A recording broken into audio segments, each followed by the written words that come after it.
అందరికీ నమస్కారం. ఈ వీడియో చూసే ముందు ఒక లైక్ కొట్టే ఓం నమఃశివాయ అని కామెంట్ చేయండి. మీరు ఇచ్చే ఒక చిన్న లైక్ మా ఛానల్ గ్రోత్కి చాలా సహాయపడుతుంది. పూరీ జగన్నాథుడు చేపలు తిన్నాడని మీకు తెలుసా?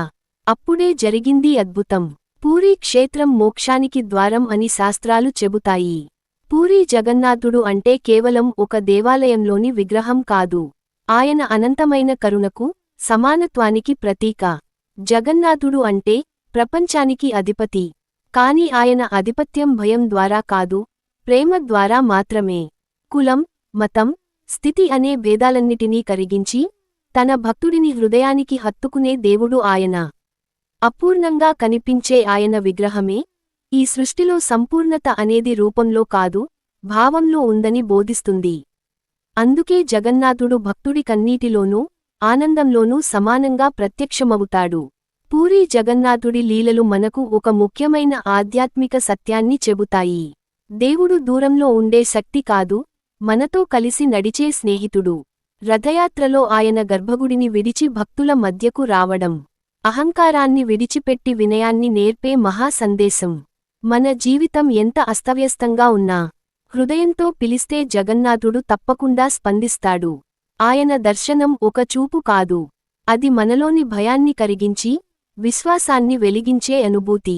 పూరీ జగన్నాథుడికి సంబంధించిన ఒక ఆధ్యాత్మికమైన ఒక చిన్న సంఘటన గురించి ఇప్పుడు తెలుసుకుందాం. పూరీ నగరంలో కూర్మ అనే ముసలావిడ నివసించేది. ఆమె మత్స్యకారిణి కావడంతో ప్రతిరోజు చేపలను ఆహారంగా తీసుకునేది.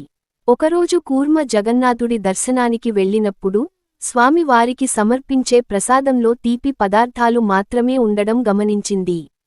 కారంగా ఉండే వంటకాలు లేకపోవడం చూసి తాను నిత్యం తినే చేపలు ఖచ్చితంగా జగన్నాథుడికి నచ్చుతాయని భావించింది.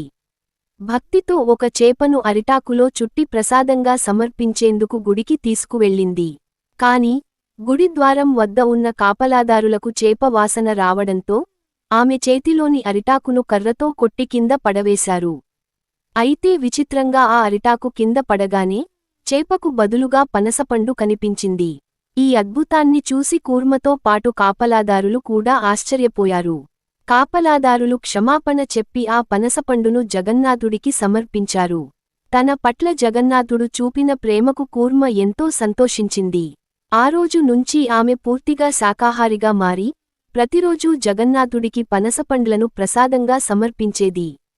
ఈ విధంగా పూరీ జగన్నాథుడు తన మహిమతో భక్తురాలి మనసు గెలుచుకున్నాడు. అందుకే ఆయనను భక్తవత్సలుడు అని అంటారు. ఈ వీడియో మీకు నచ్చినట్లయితే ఒక లైక్ కొట్టి, ఇలాంటి ఎన్నో వీడియోలు మీరు పొందాలి అనుకుంటే సబ్స్క్రైబ్ చేయడం మాత్రం అసలు మర్చిపోకండి. ఓం నమఃశివాయ.